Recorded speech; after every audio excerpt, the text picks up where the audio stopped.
ఇప్పుడు అది ఒక ఎమ్మెల్యేగా కావచ్చు, ఒక కౌన్సిలర్గా కావచ్చు, ఒక చైర్మన్గా కావచ్చు, ఎవరికైనా కావచ్చు.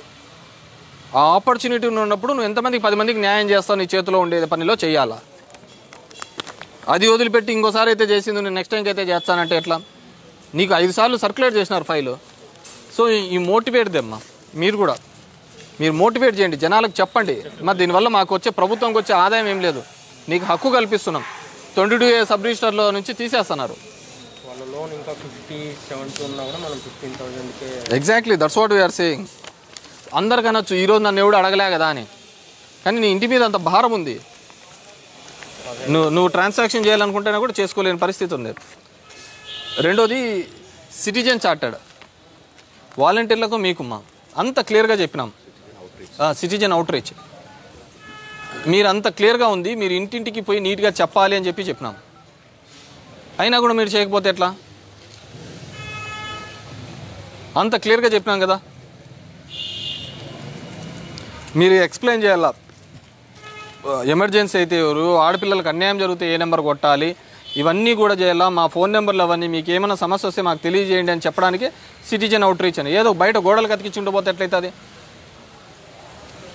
దానికోసం కాదు కదా, మీరంతా ఉన్నారు కదమ్మా, you have to guide them. మీరే ప్రత్యక్షంగా పోవాలి. అలాంటిది మీరే ఇస్తా అంటే వాళ్ళ ఇంట్లో కూర్చోండి, spend 2 minutes. That should not happen. ప్రభుత్వంలోకి ప్రజలకు మధ్య మనం వారధులం. అది పబ్లిక్ రిప్రజెంటేటివ్ కావచ్చు, పబ్లిక్ సర్వెంట్స్ కావచ్చు. ఎక్కడే కానీ కమ్యూనికేషన్ గ్యాప్ లేకపోతే సగం మంది వాళ్ళ రైట్ని అడుగుతారు. Make sure of that. And ఇప్పుడు ఈ రజకులది దీంట్లో కూడా మాకు రాలే, లింగశెట్టిపాలెం ఇవన్నీ కాదు, సమ్వేర్ ఏదో ఒక లాజికల్ కంక్లూజన్ చూపించాలి కదా. 6 step వ్యాలిడేషన్ ఎన్ని ఎన్రోల్ చేసినారు టోటల్? 90కి గాను నవశకంలో. ఎలక్ట్రిసిటీలో రాంగ్ బిల్ అని మీటర్ల కనెక్షన్ ఎక్కువ ఉన్నాయి సార్. వాళ్ళు కాకుండా వేటు ఉన్నాయి. ప్రజెంట్ కొత్తగా పెట్టిన 6 step ఆ ప్రాసెస్ లేదు. అంటే రాంగ్ బిల్ ఏంటంటే 1 మీటర్కి ఎక్కువ అమౌంట్ వస్తే ఆ ప్రాసెస్ ఉంది, కానీ ఒక ఆధార్ కార్డుకి 4-5 మీటర్లు ఎందుకు రిమూవ్ చేసేకుంది కదా ఆయన పేరు మీద. అంటే అక్కడ ఎలక్షన్ ఆఫీస్ చేస్తారు, మన 6 stepలో ఆ ప్రాసెస్ లేదు. 6 stepలో మీరు చేయొద్దు కదమ్మా, వాళ్ళ దగ్గర నుంచి చేసిన తర్వాత ఒక లెటర్ ఇస్తారు సార్ వాళ్ళు. మొన్న దాన్ని అప్లోడ్ చేయాలంటే సార్ ఆ ప్రాసెస్ లేదు సార్ 6 step. ఎందుకు నవశకంలో పెట్టాలా మీరు? నవశకం సార్. ఫస్ట్ నవశకం మనం బెనిఫిట్ ఐడి సెలెక్ట్ చేసుకుంటాం. ఆ ఐడి ద్వారా మనం గ్రీవెన్స్ ఐడి రైట్ చేస్తాం సార్. ఆ గ్రీవెన్స్ ఐడి రైట్ చేసేటప్పుడు మన ఎలక్ట్రిసిటీ కింద రాంగ్ బిల్లింగ్ మాత్రమే ఉన్నాయి సార్. రాంగ్ బిల్ అంటే 1 మీటర్కి ఎక్కువ అమౌంట్ రావడం సార్. కానీ ఒక ఆధార్ కార్డుకి 4-5 that also comes under wrong బిల్లే. అది చెప్తే కానీ టెక్నికల్ టీమ్ వస్తే మీరు చేయొద్దని మేము అప్డేట్ చేస్తున్నాం. ఏం లేదు, అది కూడా రాంగ్ బిల్ కిందకే కదా. నీది కాని బిల్లు ఇంకోటి వస్తే అది రాంగ్ బిల్లే కదా. ఓన్లీ బిల్లు పెరిగినేదే రాంగ్ బిల్ కాదు, నీది కానిది. వాళ్ళకి ఎక్కువ మీటర్ నెంబర్లు అటాచ్ అయినాయి సార్, వాళ్ళు తెలియకున్నాను వేరే అన్నోన్. అవును, అది కూడా రాంగ్ బిల్లే కదా. అదంతా నీకు వస్తున్నది కూడా రాంగ్ బిల్. ఇప్పుడు గతంలో ఏం జరిగినాయంటే LED లైట్లు వస్తాయని ఇంటికి 2 వస్తాయని చెప్పి 4 కావాలనుకున్నవాడు నీ ఆధార్ కార్డు నా ఆధార్ కార్డు తీసుకొని ఎక్కించినారు. ఆధార్ కార్డు అనేది ప్రైవసీ మెయింటైన్ చేయాల్సినది పోయి అందరికి ఇచ్చుకుంటూ పోయినారు. ఇచ్చుకుంటూ పోయాకల్లా ఆధార్ కార్డులకు దీనికి ఎక్కించినారు, ఇళ్ళకి ఎక్కించినారు, అన్నిటికీ ఎక్కించుకుంటూ పోయినారు. దాన్ని కూడా రాంగ్ బిల్ కిందకి వస్తుంది.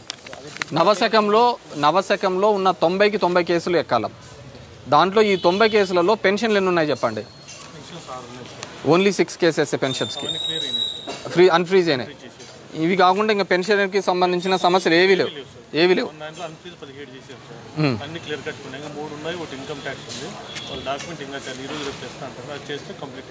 మీకెన్ని వచ్చినాయి సార్ లాగిన్కి? 800 చేసి క్లియర్ చేసి పంపించినారు పీడీకి. ఏ రోజుకి ఆ రోజు పెట్టండి. మీకు టోటల్ 6 step వ్యాలిడేషన్ టోటల్ నెంబర్ని కాన్సన్ట్రేట్ చేసుకొని నవశకంలో ఎన్ని వస్తాయి, పెన్షన్లకు ఎన్ని వస్తాయి అని చెప్పేసి మొత్తం అన్ని పెట్టి క్లోజర్ చేశారు. ఎనీథింగ్ ఎల్స్ ఏమైనా ఉన్నాయి ఇంకా సమస్యలు? ఈ ప్యాచ్ వర్క్స్ ఈ పోయినదన్నీ కూడా టెండర్స్ బిల్ చేసినారు కదా, ఏజెన్సీలను పిలిపించి చేయండి. Everything will be cleared March financial year క్లోజర్కి అన్నీ కానీ క్లియర్ అయిపోతాయి. అన్ని 14th ఫైనాన్స్ ఈ హెడ్స్ కూడా సపరేట్ అవుతాయి. సో అందరికీ చెప్పేసి మొత్తం అన్ని క్లియర్ చేయించేస్తారు. ఇంకేమైనా ఉన్నాయి సమస్యలు? ఎనీథింగ్? వ్యాక్సినేషన్ ఏం సమస్య అమ్మా? ఎంత పర్సెంటేజ్ చేసినారమ్మా? 98. The rest 2%. 18+ చెప్తున్నారా మీరు? ఫీవర్ సర్వే రెగ్యులర్గా జరుగుతుందా? ఫీవర్ సర్వే లేదా? ఫీవర్ సర్వే లేదు సార్. ఫీవర్స్ క్లినిక్స్ ఉన్నాయి సార్. ఫీవర్ క్లినిక్స్ ఎవరి మండే పెట్టినాం కదా. వెన్స్డే పెట్టినాం సార్. ఆ డేటా కూడా తీసుకొని కరోనాకి దాన్ని కూడా చూడండి, మా రెగ్యులర్ అప్డేట్స్ చేస్తుండండి. ఫీవర్ కానీ కొత్త వాళ్ళు వేరే కంట్రీస్ నుంచి వచ్చిన వాళ్ళు కానీ అలా ఏదున్నా కానీ వాటి అన్నింటినీ ఐడెంటిఫై చేసుకొని క్లోజర్ చేసేట్లు చూసుకోండి. సన్న వేరే ఎలక్ట్రికల్ ఏఈ గారు వెళ్ళిపోయినాడా? నాగభూషణం వెళ్ళిపోయినాడా? ఉన్నాడా? వెళ్ళిపోయినాడా?